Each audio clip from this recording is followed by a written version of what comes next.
मेहनत के पसीने से नाता है वो इतिहास बदलता है.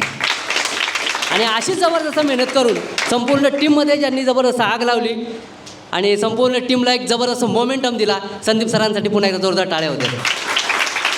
Yes. So next diamond director झाले. चलो नेक्स्ट आपण आता हा सीझन कुठला आपला कसं काय काढायचं. अरे पावसाळा आहे का नाही लाका, कसं का व्हायचं हो सर. व्यक्तीचे ॲग्रीचे प्रोडक्ट कसे कापायचे आपले आहे का नाही.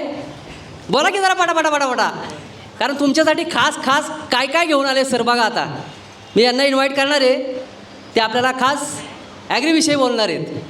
ॲग्रीविषयी आपल्याला जबरदस्त अशी माहिती देणार आहेत. त्याच्यासाठी मी विचारलं की हा सीझन कोणता आहे. असो चला ठीक आहे, काय हरकत नाही. आपण इन्व्हाइट करूया आपले जबरदस्त leader, the great fire, first crown director from Bhor, mister Deepak Chandrashiv sir. Please come on stage.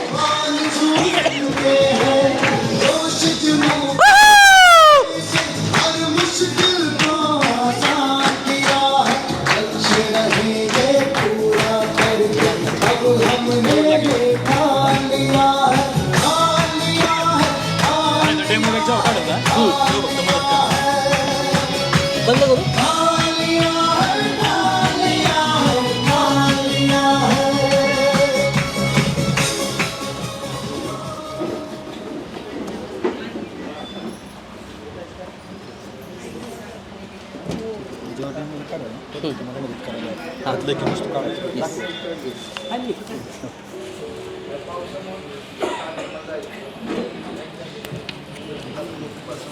Yes. Good morning.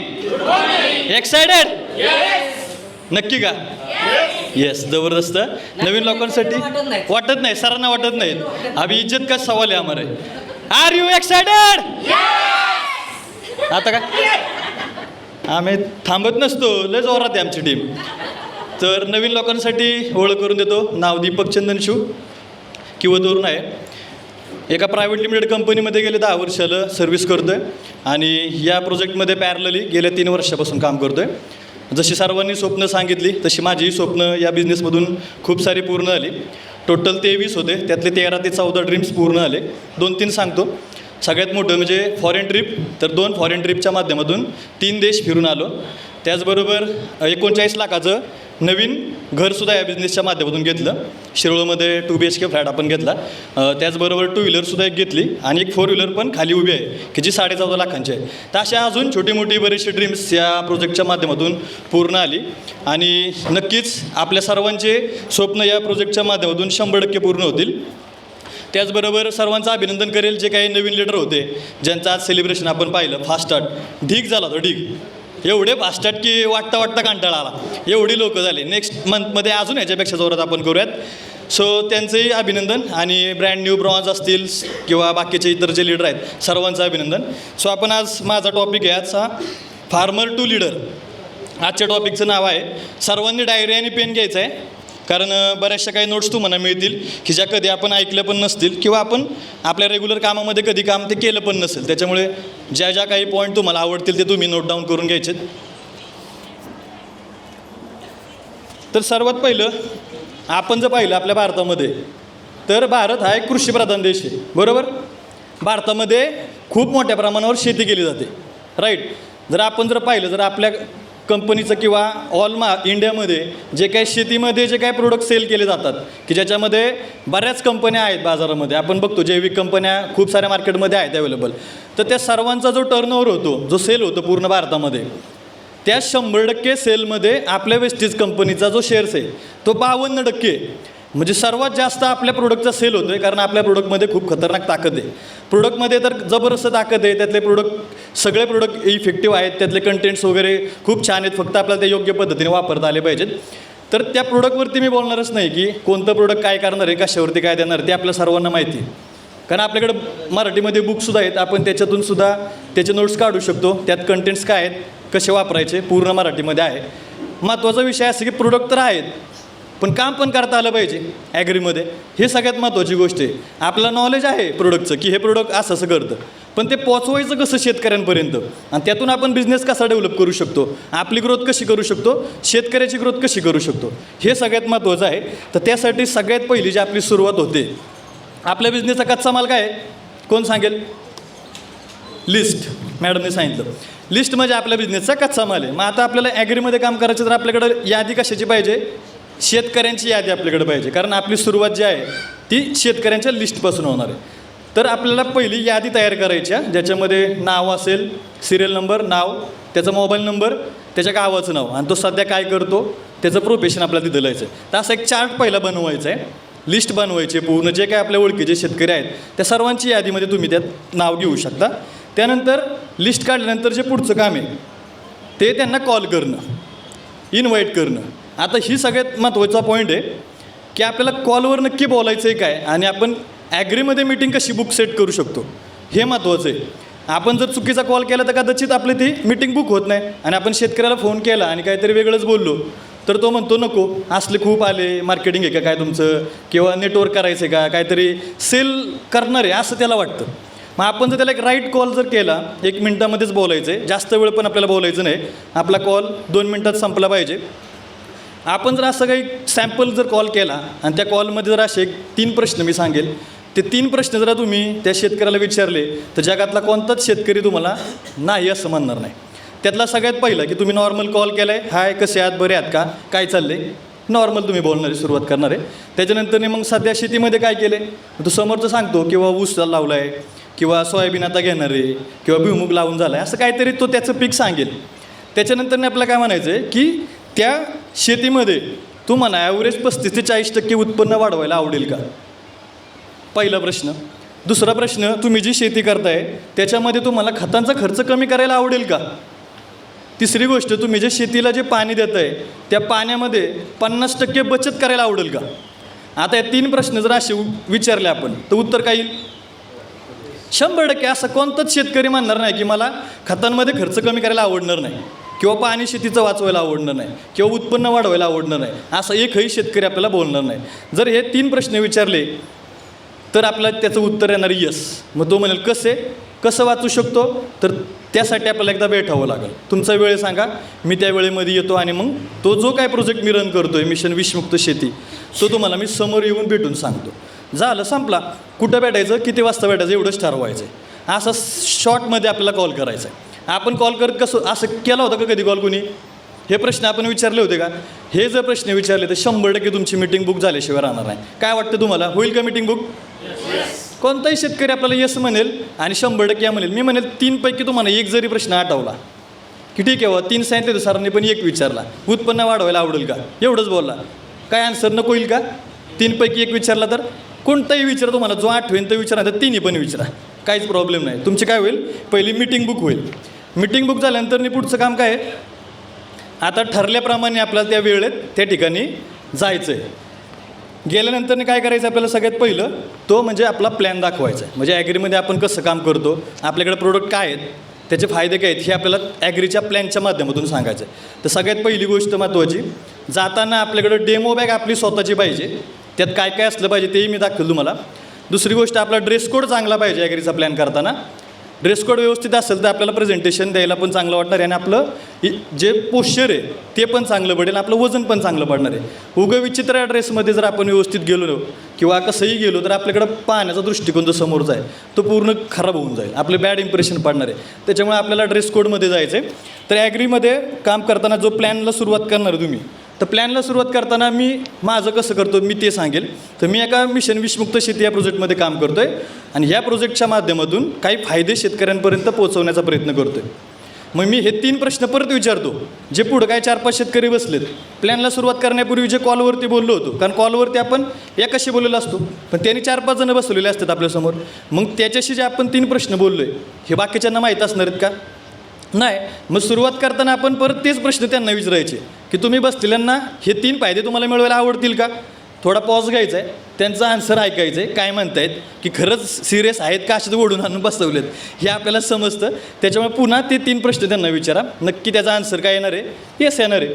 आणि मग आपण या प्रोजेक्टला किंवा त्या जो तुम्ही रेग्युलर ॲग्रीचा प्लॅन देता तो प्लॅन द्यायला सुरुवात करायची. मग सुरुवातीला हे 3-4 प्रश्न विचारायचे. त्याच्यानंतर आपले प्रोडक्ट काढायचे. जी ॲग्रीची डेमो बॅग आहे ती आता तुम्हाला मी दाखवतो की याच्यामध्ये पण आपल्याला प्लॅन करताना खूप मिस्टेक होतात. तर प्रत्येक प्रोडक्टचं बेसिक गोष्ट सांगायची आपल्याला, त्याचे फायदे काय आहेत, नाव काय, त्यात कंटेंट्स काय आहेत, नॉर्मल 2-3 सांगितले तरी चालणार आहेत, त्याचे फायदे काय आणि त्याचा यूज कसा करायचा ते सुरुवात करायची आपल्या ॲग्री ह्युमिक ग्रॅन्युलपासून. जसं शेतीमध्ये तुमच्या स्टेज आहेत, पहिली स्टेज काय असते, मशागत करणं.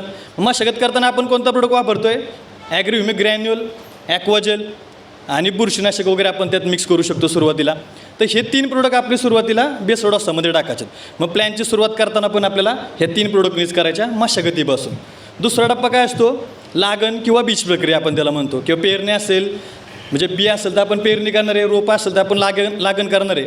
मग या केसमध्ये आपलं दुसरं काम असतं बीज प्रक्रिया. बीज प्रक्रियेमध्ये दुसऱ्या स्टेजला कोणते प्रोडक्ट लागतात, ह्युमिक ॲसिड आणि आपलं ॲग्री प्रोटेक्ट. तर त्याला बीज प्रक्रिया कशी करायची ते सांगायचं आहे, बीज प्रक्रियेचे फायदे त्याला सांगायचे आहेत. ते झाल्यानंतर पुढं काय होतं, पेरणी करून झाली त्याची, नंतर काय होतं, उगवून येतं. मग 15 ते 20 दिवसानंतर जे आपलं पीक होणार आहे ते पिकाला ज्यावेळेस 3-4 पानावरती होईल किंवा असं एक ईदभर आपलं रोप आले कोणतंही पीक असू द्या, मग तिथून पुढं आपल्याला पहिली कोणती फवारणी घ्यायची, ती स्टेज. म्हणजे त्यासाठी आपण फुटव्याची वगैरे घेऊ शकतो, बुरशीनाशकाची पण घेऊ शकतो. ती स्टेज झाल्यानंतर पुढची स्टेज असती फुलकळीची, की जिथं प्रजनन होतं. तिथं आपल्याला ॲग्रीमॉस जे आपल्याकडे प्रोडक्ट आहे की जे प्रजनन करतं त्याची माहिती तिथं सांगायची आणि ते कसं इम्प्लिमेंट करायचं आहे शेतामध्ये पिकावरती ते सांगायचं आहे. त्याच्यानंतर पुढची स्टेज असते फळधारणा होते. फुलांच्या नंतर काय होतं, फुलाचं कन्व्हर्जन फळामध्ये होतं. फळांमध्ये कन्व्हर्जन झाल्यानंतर फळ चांगलं झालं पाहिजे, साईज वाढली पाहिजे, त्याला चांगली चकाकी आली पाहिजे, त्याचं वजन वाढलं पाहिजे. ह्या गोष्टींसाठी आपल्याला कोणती फवारणी करायच्या, आपले ॲग्री गोल्ड आहे, नॅनोटेक आहे, हे आपण त्या ठिकाणी यूज करू शकतो. तर हे सगळे प्रोडक्ट असे स्टेज वाईज सांगायच्यात, सुरुवातीपासून शेवटपर्यंत लेवल वाईज. त्याच्यानंतर शेवटी मग मी ॲग्री 82चं माहिती सांगतो आणि त्याचे ते 3 डेमो जे आहेत तुमचे, एक तर पीएचचा, आळूच्या पानाचा आणि पुष्टावरचा, हे 3 डेमो करायचे. येतात का सर्वांना, कोणाकोणाला येतं हातवर करा, टाळ्या वाजवा यांच्यासाठी एकदा. आणि ज्यांना येत नाही त्यांनी आज शिकून घ्या. हे 3 डेमो करायचे, डेमोशिवाय क्लोजिंग होणारच नाही. आता मी फोनवरून जर सांगितलं आमचं ॲग्री 82 1 नंबर आहे, त्याचा पीएच क्लिअर होतो, समजणारच नाही त्याला समोरच्याला. पण मी त्याला समोर जाऊन जेव्हा पाणी चेक करून दाखवेल ना त्यावेळेस त्याचा जो रिझल्ट येणार आहे तो एकदम चांगला असणार आहे. मग ते 3 डेमो करायच्यात. त्याच्यानंतर ॲक्वाजेलचा डेमो करायचा शेवटी. मग हे जे शेवटचे जे 2 प्रोडक्ट आहेत हे खूप इफेक्टिव्ह आहेत. आणि शेतकऱ्यांचं किंवा कुणाचंही असू द्या, आपण कोणतंही ट्रेनिंग अटेंड केलं तर पहिलं काय आठवत नाही, शेवटचं लक्षात राहतं. मग आपले 2 प्रोडक्टवरती फोकस राहतो, ॲग्री 82 आणि ॲक्वाजेल, की जे खतरनाक आहेत, बाजारात कुणाकडेच नाहीत असे खतरनाक डेमो असतात. आणि मग शेवटी त्याच्या डोक्यात काय असतं, उठताना हे 2 प्रोडक्ट त्याला लय आवडतात. मग तो लगेच म्हणतो काय काय लागेल, मग त्याला आपण त्याची ऑर्डर काढू शकतो. ऑर्डर काढताना पण त्याचं पीक कोणतं आहे ते विचारायचे, कोणत्या स्टेजला आहे हे पाहायचं आहे आणि त्यानुसारच त्याला त्याची ऑर्डर काढायची. तर हे रेग्युलर असा ॲग्रीचा प्लॅन द्यायचा आहे आपल्याला, सगळे डेमो वगैरे करायचे आहेत. तर आता आपण जे टूल आहे सगळ्यात महत्त्वाचं डेमो बॅग, तर ती कशी असली पाहिजे किंवा त्या डेमो बॅगमध्ये कोणकोणत्या वस्तू असल्या पाहिजेत हे आपण एक वस्तू तुम्हाला मी लाईव्ह दाखवतो. त्याची लिस्ट तयार करून ठेवा. एखादी गोष्ट जर तुमच्या डेमो बॅगमध्ये मिसिंग असेल तर ती ॲड करा, आणि जर केलीच नसेल तर सगळेच ॲड करा. आपण एक पाहूयात. सगळ्यात पहिलं आपल्याकडे काय पाहिजे, अशी बॅग पाहिजे. पिशवीत घेऊन जायचं नाही. तर काय काय बाजारातल्या पिशवीत जातील प्रोडक्ट घेऊन, अशी प्लॅस्टिकची पिशवी, ती खडखड वाजती राहा, त्यातून आवाज येतो. आणि तसल्या पिशवीत जर घेऊन गेलो ॲग्री 82, ती पण बाटली सांडली आणि मी त्यात चिकट सगळं झालं आहे, हे असलं गांगरडं कान आपल्याला करायचं नाही आहे. तर ही डेमो बॅगसाठी आपल्याकडे अशी बॅग घ्यायची. कोणत्याही सॅकवाल्यांकडं अशी बॅग तुम्हाला उपलब्ध असेल ती मिळेल. एक वस्तू आपण बघूयात. सगळ्यात पहिलं डेमोसाठी लागणार काय आहे, प्लॅस्टिकचे ग्लास आपल्या बॅगमध्ये पाहिजेत. ही सगळ्यात पहिली महत्त्वाची गोष्ट. त्यानंतर आपले सगळे प्रोडक्ट एक सगळे प्रोडक्ट याच्यामध्ये ठेवायचे. त्यातले मी एक काढतो बाहेर. हे सगळे प्रोडक्ट आपल्या बॅगमध्ये ठेवायचे. नॅनोटेक आहे, गोल्ड आहे, प्रोटेक आहे, ह्युमिक आहे, 82 आहे, मॉस आहे आणि ॲग्री ॲक्वाजेल. हे ॲग्री ॲक्वाजेल काही जण ह्यातलं फोडून घेतात आणि पिशवीत भरतात दुसऱ्या कॅरी बॅगमध्ये. आपल्याला फोडलेला पुडा घ्यायचा, त्यातलं थोडंसं घ्यायचं आणि त्याच्यावर डेमो करायचा. आणि मग शेतकऱ्याला दाखवताना त्याच्यावर नाव बी नसतं, साधी साखरेची पिशवी असते घरातली आणि त्यातमध्ये थोडंसं घेऊन गेलेलं असतं. का तर हिंमत होत नाही ना 1800चा पुडा फोडायला. 1 लाख रुपये पाहिजेत, फॉरेन ट्रिप करायची, पण 1800चा पुडा फोडायला हात थरथर कापतो आपला. होतं आहे का नाही असं नवीन असताना? अजिबात काळजी करायची नाही, डायरेक्ट नवीन पुडा फोडायचा आणि हे एका पुड्यावरती आपण लखपती होणार आहे. तर हा पुडा आपल्याला त्याच्यामध्ये ठेवायचा. असे सगळे ॲग्रीचे प्रोडक्ट आपल्याला बॅगमध्ये ठेवायचे. त्याच्यासोबत ग्रॅन्युलची बॅग पण आहे, जड असल्यामुळे मी वर आणली नाही तर म्हणतात तुम्हीच ठेवत नाही बॅगमध्ये, ते हातात घेतो मी, ह्याच्यात बसत नाही. ती 5 किलोची बॅग पण सोबत घ्यायची. आता हे झाले सगळे प्रोडक्ट आपले, हे प्रोडक्ट सगळे आपल्यासोबत बॅगमध्ये ठेवायचे. ॲग्री 82मध्ये काय करायचं आहे, 100 मिलीची बाटली ठेवायची, 500 मिलीची बाटली नाही ठेवायची. का नाही ठेवायची? वजाला कार 100 मिली ठेवायची, छोटीशी असती. आणि डेमोला आपली 500 मिलीची पोडली तर ती वाया जाईल खूप, त्यामुळे छोटी ठेवायची. आणि आपल्या बॅगमध्ये इतर वस्तू बसतात. त्यानंतरनी डेमोसाठी लागणारं pH इंडिकेटर हे पाहिले का कुणी? कोणाकोणाकडे आहे? ह्याच्याशिवाय तुमचा 82चा डेमोच होणार नाही. हे सगळ्यात इफेक्टिव्ह प्रोडक्ट आहे. ह्याच्यामध्ये तुम्ही जर पाहिलं तर याला pH इंडिकेटर असं म्हणतात.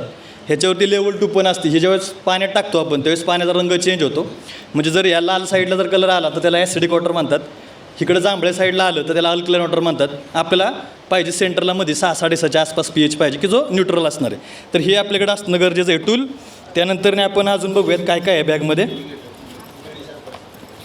डेमोसाठी आपल्याकडे असे पुष्ट्यांचे तुकडे कट करून ठेवायचे. पुष्टा घेताना पण कडक घ्यायचा, कडक, लुसपुता झालेला नाही घ्यायचा. चिंबवलेला, भिजलाय, खराब झालाय, मळलाय असलं घाण करायचं नाही. असं कडक पुष्टा घ्यायचा. जर तुम्ही असं लूज झालेला पुष्ट जर घेतला ना, सादळलेला किंवा भिजलेला, त्याच्यावर तुम्ही जर पाण्याचा थेंब टाकला तर तो थांबत नाही, तो इकडे तिकडे पळणार किंवा लगेच मुरून जाणार आहे तो. त्याच्यासाठी आपल्याला कडक नवीन पुष्ट घ्यायचा आहे. त्याचबरोबर आपल्याकडे पाहिजे एक छोटंसं बुकसुद्धा. तुम्ही एक इनवॉईससारखं बनवू शकता. मी स्वतः बनवलेलं आहे. ह्याच्यावरती नाव आहे माझं, इनवॉईस नंबर, डेट, त्याचं शेतकऱ्याचं नाव आणि त्याच्या गावाचं नाव, आणि खाली एक चार्ट आहे. जसं की बिल देतो आपण, दुकानदार आपल्याला बिल देतो. हे जर त्याची जर ऑर्डर तुमची लगेच समोर झाली डन, तर त्याला तुम्ही पटकन ह्याच्यावरती लिहायचं आहे, किमती लिहायच्या आहेत आणि त्याचं बिल त्याच्या हातात द्यायचं. हे घ्या तुमचं बिल आणि पैसे घ्यायचे, संपला विषय. बिल समोर मिळाल्यामुळे काय होणार आहे, आपल्याला त्याचा फोटो काढून ठेवला तरी आपल्याला त्याचे बिलिंग पण करता येईल. नंतरनी कोणाला काय दिलं हे हिशोब राहील. आणि समोरच्याला वाटतं बिल दिले म्हणजे जरा प्रोफेशनल काम दिसते. नाही तर आपण घेतो कॅल्सी कागदावर लिहितो आहे, पुष्ट्यावर लिहितो आहे, त्या कुठल्या तरी पेजवरती बेरजा करतो आहे, ते खूप खराब इफेक्शन आपलं त्यांच्यासमोर होणार आहे. तर त्यासाठी आपल्याकडे असंही तुम्ही एक बनवू शकता. हे पुस्तक त्याच्यात ठेवता येईल. त्याचबरोबर त्याच्यामध्ये आपल्याकडे एक परमनंट मार्कर पण पाहिजे. ॲग्रीचा प्लॅन दिल्यानंतर प्रोडक्ट शेतकरी मागतो की द्या आम्हाला आहे तुमचे प्रोडक्ट, आणि प्रमाण विचारतो की कुठल्या पंपात किती प्रमाण टाकायचे. मग आपल्याला त्या प्रोडक्टवरती लिहिता आलं पाहिजे. आता आपण काय करतो, खिशाचा पेन काढतो आणि त्याच्यावर लिहिण्याचा प्रयत्न करतो. उठतं का त्या प्रोडक्टवरती आपल्या? तेव्हा प्लॅस्टिकचा कवर कोटिंग असतं त्याच्यामुळे ते काय होतं, उठत नाही. त्यासाठी परमनंट मार्कर ठेवायचं आहे. आणि प्रोडक्ट देताना त्याच्यावरती पंपाचं प्रमाण लिहायचं आहे की 30 मिली प्रतिपंप, 10 मिली प्रतिपंप, जे काय प्रमाण असेल ते त्याच्यावरती आपल्याला लिहून द्यायचं, की जेणेकरून तो शेतकरी परत कॉल करणार नाही आणि त्याच्या लक्षात राहील. नाही तर तो सकाळी जातो 7 वाजता शेतात पंप घेऊन, औषधं घेऊन, 7 वाजता तुम्हाला फोन करतो, अहो किती टाकायचं विसरलो. मग त्याच्यावर लिहिलेलं असतं तर काय होणार आहे, तो तिथं बघणार आहे. 7 वाजता तुम्हाला कॉल येणार, तुम्ही नाही उठला किंवा उचलला नाही कॉल तर काय होणार आहे, शेतकरी एक तर काहीतरी चुकीचं काहीतरी टाकेल किंवा टाकणार पण नाही. म्हणजे आपल्याकडून सर्व्हिस प्रोव्हाइड व्यवस्थित होणार नाही, आपणच संकट ओढून घेणार आहे. त्यासाठी छोटासा पेन 10 रुपयाचा ठेवायचा, तुमचा कॉल येणं बंद होऊन जाईल. अजून काय आहे बघूयात आपण. ॲग्रीचा प्रोडक्ट कॅटलॉगसुद्धा आपल्याला त्याच्यामध्ये ठेवायचं आहे, की जेणेकरून प्लॅन झाल्यानंतर तुम्हाला ते एक पुस्तक त्याला द्यायचं गिफ्ट म्हणून. ह्याच्यामध्ये सर्व खतांची माहिती आहे आणि डिटेल्समध्ये आहे. जरी प्रमाण विसरलं लिहायचं राहिलं तर तो याच्यातलं वाचूनसुद्धा देऊ शकतो, प्रमाण मिक्स करू शकतो. त्याचबरोबर डेमो करताना आपल्याला ह्याच्यासोबत अजून ज्या वस्तू लागणार आहेत तर त्या आता वर्बली सांगेल मी. आळूची पानं, प्लॅन करण्यापूर्वी ज्याला तुम्ही प्लॅन दाखवणार आहे त्याला आधीच सांगायचं आहे आळूची पानं कुठं असतील आजूबाजूला तर ती घेऊन ये, ते सगळ्यात महत्त्वाचं. त्याचबरोबर 2 झाडं घ्यायची, छोटी रोपं, हिरवी गवताची रोपं असतात ना आपल्या आजूबाजूला, घराच्या बाजूला बघायचं. जिथं तुम्ही प्लॅनला गेल्या तिथं आजूबाजूला आधीच बघायचं. जागेवर बसल्यावर त्यांना म्हणायचं नाही की रोप 2 आणा, कुठल्याही गवताचा आणा किंवा काही येणार. तो डेमोसाठी तुम्हाला ते 2 रोपं लागणार आहे तर ते एक घ्यायचे. त्याचबरोबर तुम्हाला पाणी जे वापरायचं आहे, सगळ्यात महत्त्वाची मिस्टेक करतो आपण काय करतो, त्यांच्याच घरातलं पाणी घेतो डेमो करण्यासाठी, आणि मग त्यांच्या घरातल्या पाण्यामध्ये काय होतं, क्षारांचं प्रमाण पण कमी जास्त असतं. आपण काही फिल्टरचं पाणी घेणार आहे का, किंवा सगळ्यांच्या घरी फिल्टर असतात का, नसतात. तर डेमो करण्यासाठी नेहमी बिस्लरीचं पाणी वापरायचं. प्रत्येक एका ॲग्री प्लॅनला 10 रुपये खर्च करायचा. आपली सिलपॅक नवीन बिस्लरीची बाटली घेऊन जायची आणि त्या शेतकऱ्याच्या समोरच फोडायची. जेव्हा तुम्ही ॲग्री 82चा पीएचचा डेमो करताल त्यावेळेस तुम्हाला एका ग्लासमध्ये बिस्लरीच्या पाण्याचं पाणी ओतायचं आहे आणि दुसऱ्या ग्लासमध्ये त्यांच्या घरातलं घ्यायचे. प्लस त्यांच्या घरात जर काही दुसरे सोर्स असतील, म्हणजे काही लोक बोरिंगचं पण असतं त्यांच्या घरात पाणी, काहींचं पिण्याच्या पाण्याचं नळाचं पण असतं, कोणाची विहीर असते, तर सगळं पाणी वेगवेगळं तुम्ही घेऊ शकता. जरी त्यांनी 3 सोर्स दिले 4 सोर्स दिले सगळं घ्या, किंवा नाहीच काय तर एक तर 100% मिळणार आहे तुम्हाला. तर ते डेमो करताना तुम्हाला कंपल्सरी हे करायचं आहे. होम केअर प्रोडक्टमध्ये डेमो कोण करते लेडीजमधून? होम केअरचे साबणाचे डेमो, निळीचे वगैरे आपण जे करतो, तर तिथं पण तुमचे डेमो फसतात.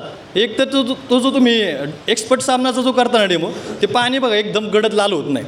तुम्ही बिस्लरीचं पाणी वापरा, तुमचं हळद टाकल्यानंतर एकदम लाल भडक होईल.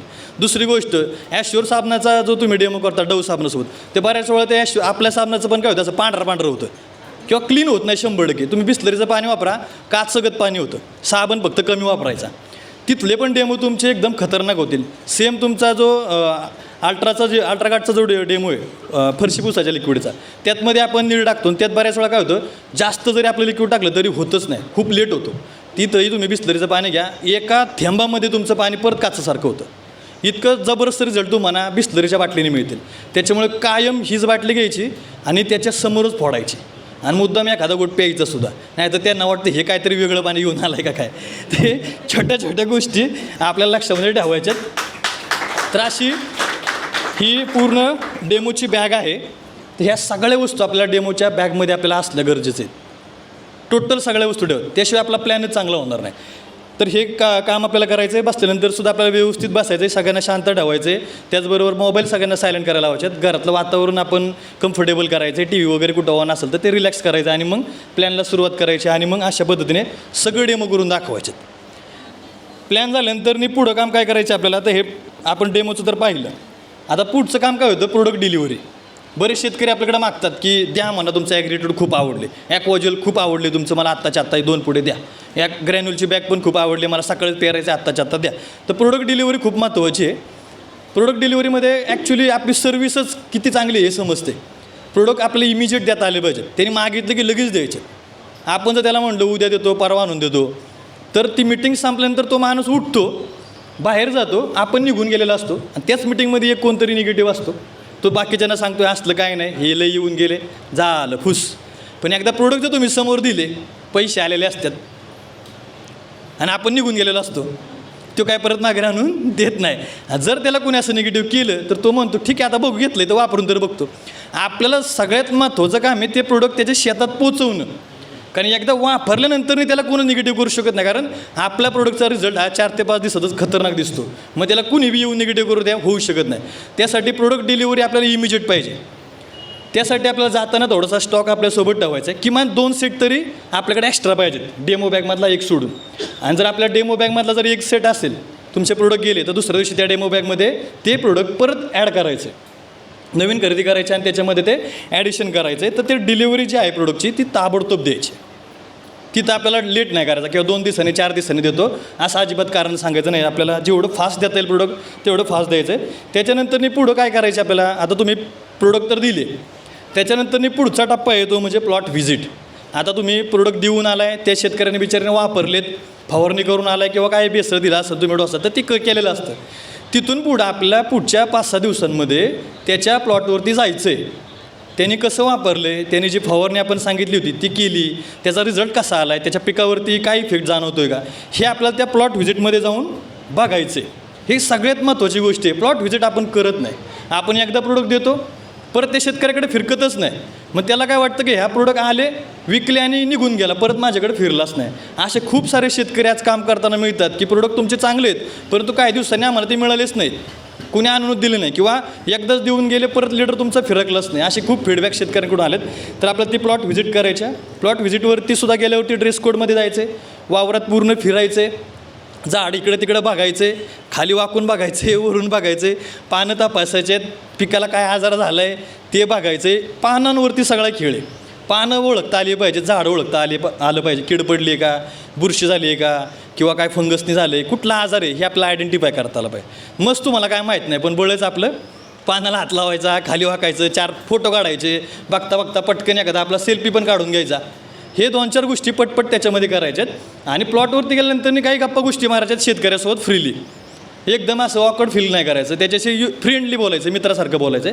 काय वापरलं आत्तापर्यंत, कोणकोणती खतं तुम्ही आत्तापर्यंत वापरलेत, त्यानंतरनी तुम्ही याच्यापूर्वी काय केलं होतं, हे तुम्ही पीक कधी चालू केले, त्यानंतरनी तुम्ही रासायनिक काय काय खतं वापरलेत, त्यानंतरनी त्याच्यामध्ये तुम्ही व्हरायटी कुठली आहे. बरं तुम्ही आम्हाला तर बऱ्याच वेळा असं मलाच माहीत नसते, तर मी म्हणतो कुठली व्हरायटी आहे, मग तो म्हणतो 86 हां छान आहे छान आहे, कधी लागण केली, किती महिन्याचं आहे, हे सगळं असे प्रश्न त्याच्याशी गप्पा मारता मारता विचारायचे. पाणी कुठलं येतं तुमचं, बोरिंगचं आहे का, विहिरीचं आहे का नदीचं आहे, ड्रीप बसवले का, मल्चिंग हातारले का, हे नॉर्मल गप्पा मारता मारता त्याच्याशी चर्चा करायच्या. ह्याच्यामुळं काय होणार आहे, रिलेशन बिल्डिंग होणार आहे आणि एक आपलेपणा वाटणार आहे त्यालासुद्धा. त्यासाठी अशा 4 गोष्टी गप्पा मारायच्यात आणि त्याच्यासोबत मग हळूहळू कॉन्टॅक्ट लिस्ट काढण्याचा प्रयत्न पण करायचा आपल्याला, की तुमचं गाव कोणतं, तुमचे पाहुणे कुठं असतात, मग तो सांगतो एखाद्या गावाचं ना, मग त्यात गावात आपला एखादा रिझल्ट आलेला असतो, आपण तो शेअर करू शकतो. ह्याच्यामुळे रिलेशन बिल्ड होईल आणि आपल्याला रिस्पॉन्स चांगला मिळतो.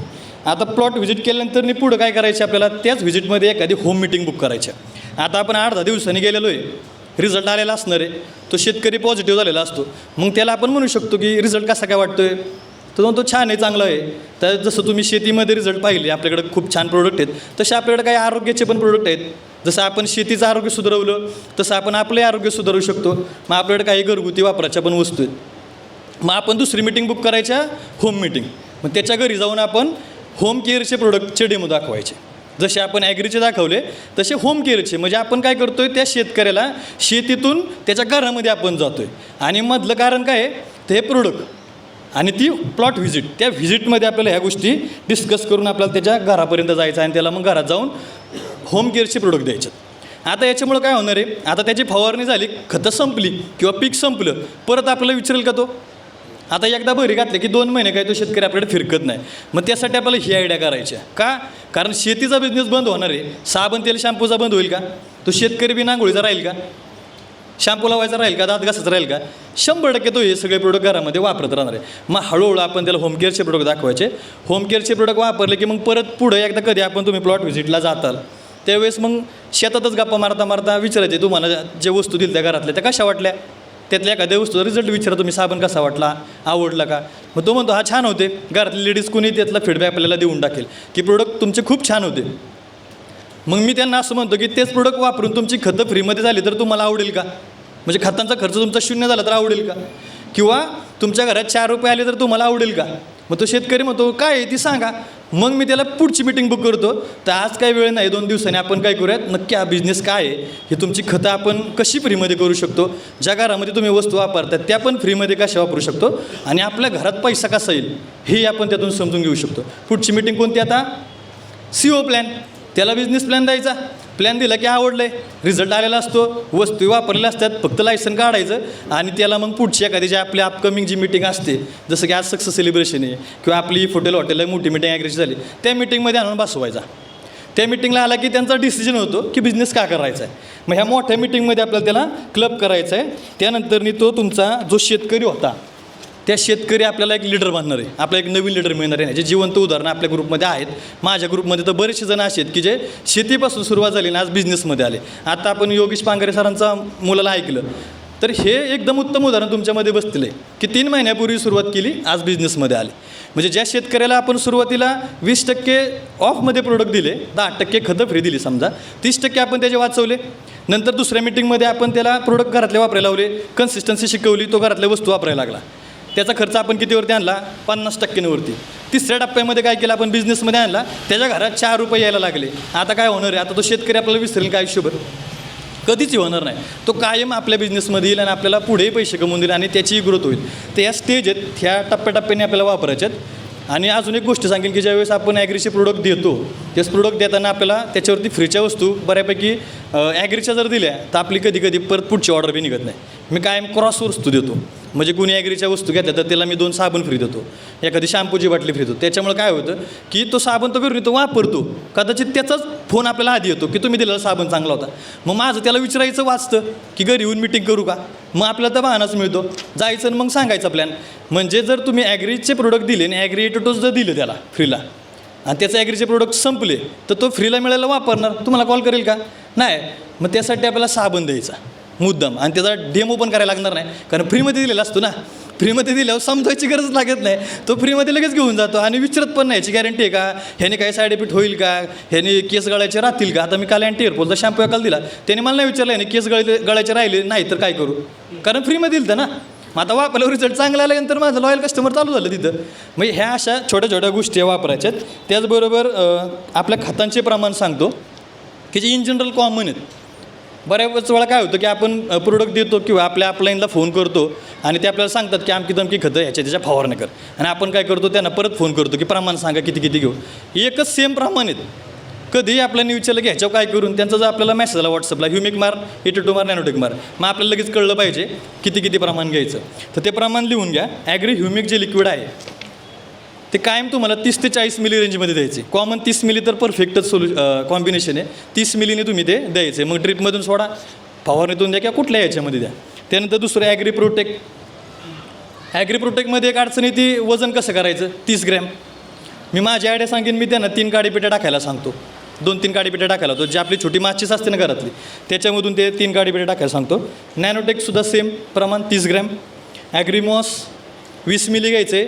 आता पंपाचं प्रमाण बऱ्यापैकी कॉमन प्रमाण हे 15 लिटर असतं, क्वचित एखाद्याचा 20 लिटरचा असू शकतो. Agri gold 20 gram.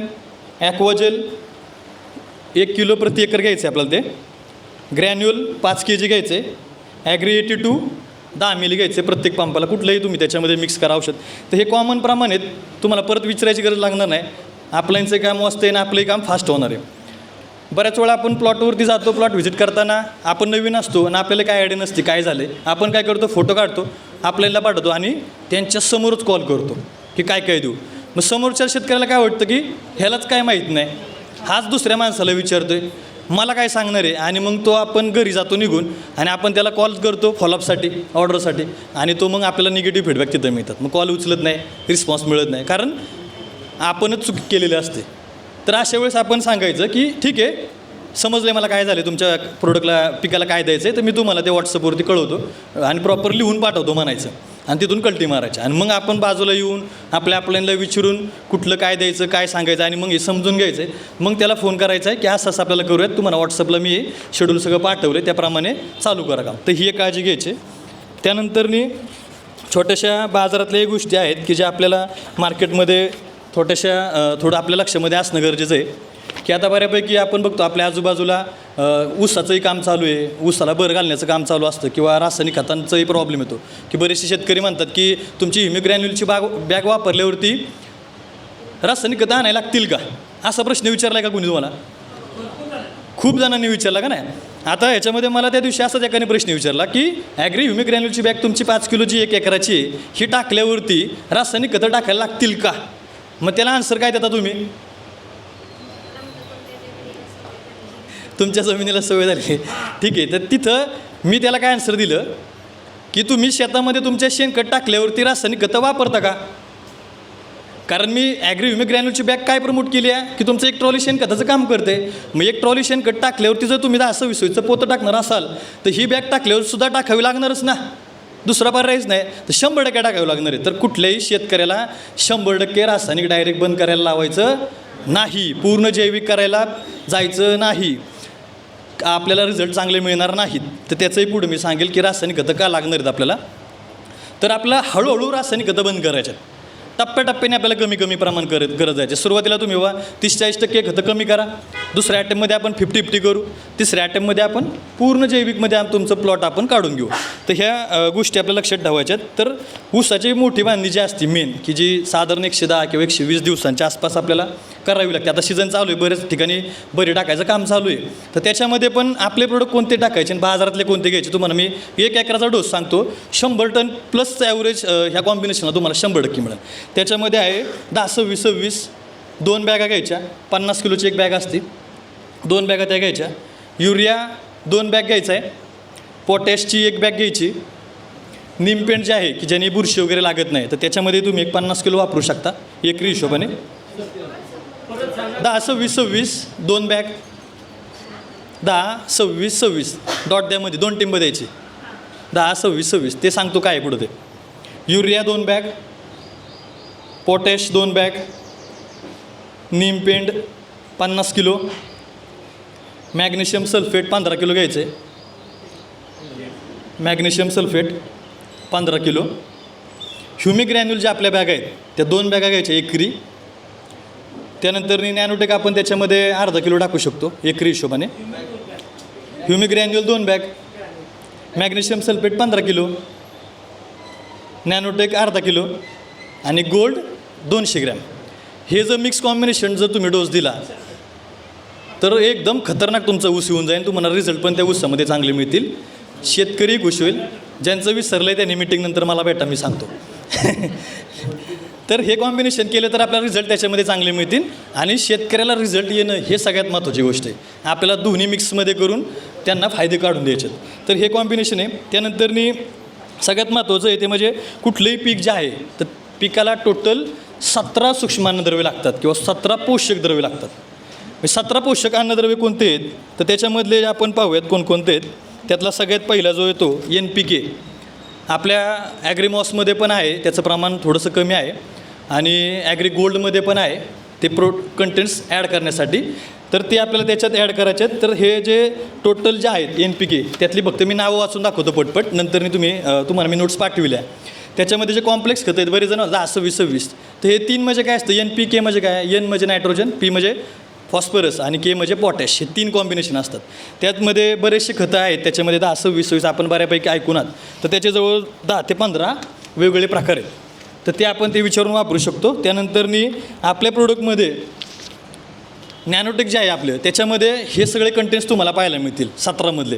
आपल्या नॅनोटेकमध्ये जे 17 आहेत त्यातले कॅल्शियम एक आहे, मॅग्नेशियम आहे, सल्फर आपल्या नॅनोटेकमध्ये आहे, क्लोरीन आहे, लो आहे, बोरॉन आहे, मॅग्नीज आहे, झिंक आहे, कॉपर आहे, मॉलिब्डेनम आहे आणि निकल आहे. हे जवळ 12-13 तर आपल्या एकाच प्रोडक्टमध्ये आहेत. मग लागती गरज कशाची, फक्त NPK 10-26 3च ते वस्तू बाहेरच्या बाजारातल्या आणाव्या लागतात. नाही तर टोटल बाकीचे राहिलेले सगळे कंटेंट्स आपण आपल्या प्रोडक्टच्या माध्यमातून आपल्या पिकाला देऊ शकतो. त्याच्यामुळे फक्त या 3 गोष्टीच आपल्याला बाजारात आणावं लागणार. NPKमध्ये कोणतंही कॉम्बिनेशनचं खत तुम्ही आणू शकता. तर हे सगळं झालं रासायनिक खतांचं. आता थोडंसं आपण विनिंग टीम कल्चरमध्ये काम करतो आहे तर काही गोष्टी रूल्स आहेत किंवा काही गोष्टी आपण करणं खूप गरजेचं आहे. त्याच्यामध्ये मी सांगेल, फक्त वाचून दाखवेल पटपट. तर शेतकऱ्याला विनाकारण जास्तीची खतं द्यायची नाहीत. बऱ्याच वेळा आपण सांगतो एकरी 2 बॅग आहेत, आपण 4-4, 5-5 देतो कारण आपल्याला PV करायचे असतात. तर तो मोठं आपल्याला ठेवायचं नाही, इंटेन्शन ते ठेवायचं नाही. त्यांना आपल्याला लागेल तसे टप्प्याटप्प्याने द्यायच्यात. बऱ्याच वेळा असं होतं की आपण प्लॅन दाखवतो, अख्खं किटच देऊन टाकतो आणि मग आपण परत त्यांच्याकडे फिरकतच नाही.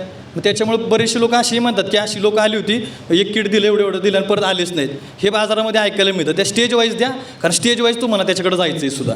त्यासाठी ते पण काम होईल. वेळोवेळी त्यांना मदत करायच्या, त्यांना समजेल त्या भाषेत सांगायचं आहे. साधा शेतकरी आहे, त्याला इंग्लिश नका सांगू, शब्दही त्याला कळणार नाही, त्याला त्याच्या भाषेमध्ये सांगायचं आहे. MRP किमतीवरती वस्तू जे प्रोडक्ट आहेत ते आपल्याला विकायचे नाहीत. फ्रीचे प्रोडक्ट जे काय आपल्याला मिळतात ते ॲज इट इज त्यांना देऊन टाकायचे.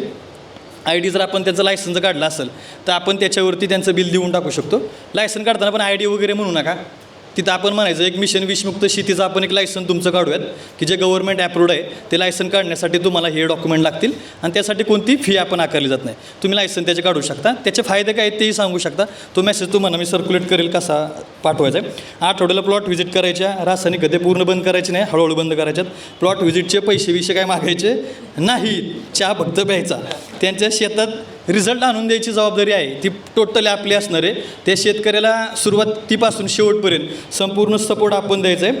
खते फक्त देऊन गायब नाही व्हायचं, म्हणजे मिस्टर इंडिया नाही व्हायचं, नाही तर मग तो परत आपल्याकडे येणार नाही. आणि सगळ्यात महत्त्वाचं म्हणजे मनात चांगली भावना ठेवून आपल्याला ते प्रोडक्ट द्यायचे. त्याच्या मागं जे इंटेन्शन आहे जे आपल्याला बाहेर सर सांगतात विनिंग टीमचे कल्चर जे आहे की आपल्याला एक चांगला महान समाज बनवायचा आणि कोणतीही भावना आपली चांगली ठेवायची आहे. तर हे आपल्याला स्वतः धंदा करण्यासाठी विनाकारण एक्स्ट्राची खतं शेतकऱ्यावरती लाद द्यायची नाहीत. ते सगळे आपण नियम पाळू आणि जबरदस्त बिझनेस ॲग्रीमध्ये करू. थँक्यू. Back to host.